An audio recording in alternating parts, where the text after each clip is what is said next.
मगध के सम्राट वृत्ररथ की दो पत्नियां थी। जब दोनों को कोई संतान नहीं हुई तो एक दिन वे महात्मा चंड कौशिक के पास गए और उनको अपनी समस्या बताई। महात्मा चंड कौशिक ने उन्हें एक फल दिया और कहा, ये फल अपनी पत्नी को खिला देना, इससे संतान की प्राप्ति होगी। राजा ने वह फल काटकर अपनी दोनों पत्नियों को खिला दिया। फल लेते वक्त राजा ने यह नहीं पूछा था कि इसे क्या मैं अपनी दोनों पत्नियों को खिला सकता हूँ।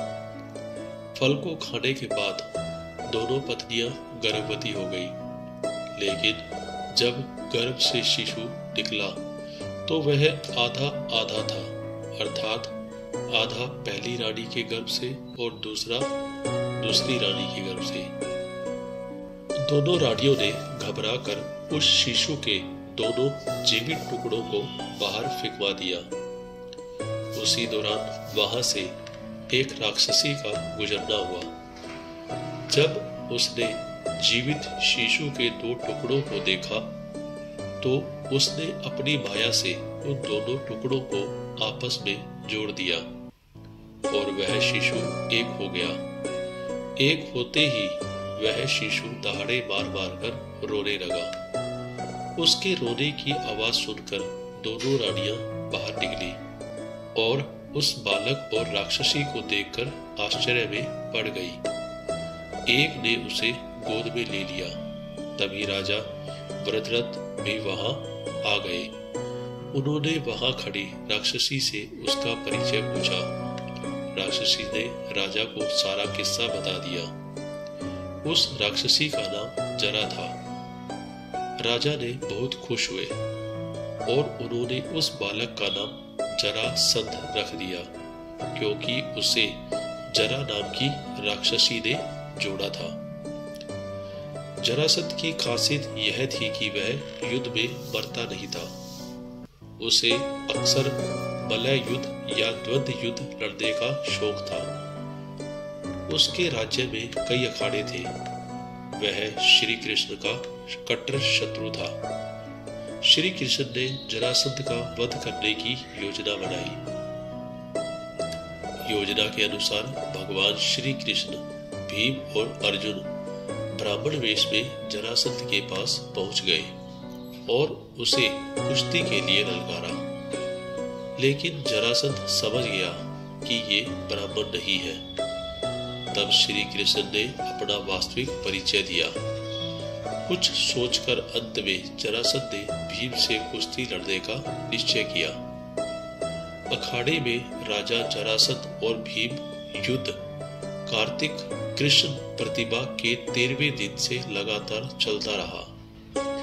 इस दिनों में भीम ने जरासंध को जगह से उखाड़कर कई बार 2 टुकड़े कर दिए, लेकिन वे टुकड़े हर बार जुड़कर फिर जीवित हो जाते और जरासंध फिर से युद्ध करने लगता। भीम लगभग थक ही गए थे। 14वें दिन श्री कृष्ण ने एक तिनके को बीच में से तोड़कर उसके 2 भागों को विपरीत दिशा में फेंक दिया। भीम श्री कृष्ण का यह इशारा समझ गए। उन्होंने वही किया। उन्होंने जरासंध को 2 फाड़ करके एक फाड़ को दूसरे फाड़ से और दूसरे फाड़ को पहले फाड़ की दिशा में फेंक दिया। इस तरह जरासंध का अंत हो गया, क्योंकि विपरीत दिशा में फेंके जाने से दोनों टुकड़े जुड़ नहीं पाए। जरासंध का वध होने के पश्चात श्री कृष्ण ने उसकी कैद से सभी राजाओं को स्वतंत्र कराया और कहा कि राजा युधिष्ठिर चक्रवर्ती पद प्राप्त करने के लिए राज सूर्य यज्ञ करना चाहते हैं और आप लोग उनकी सहायता कीजिए। राजाओं ने श्री कृष्ण की बात मान ली और सभी ने युधिष्ठिर को अपना राजा मान लिया। अंत में जरासंध के पुत्र सहदेव को अभय दान देकर मगध का राजा बना दिया गया। जरासंध बहुत बलवान था। मान्यता यह है कि इसी स्थान पे भगवान श्री कृष्ण के इशारे पर भीम ने उसका वध किया। राजगृह को राजगीर कहा जाता है।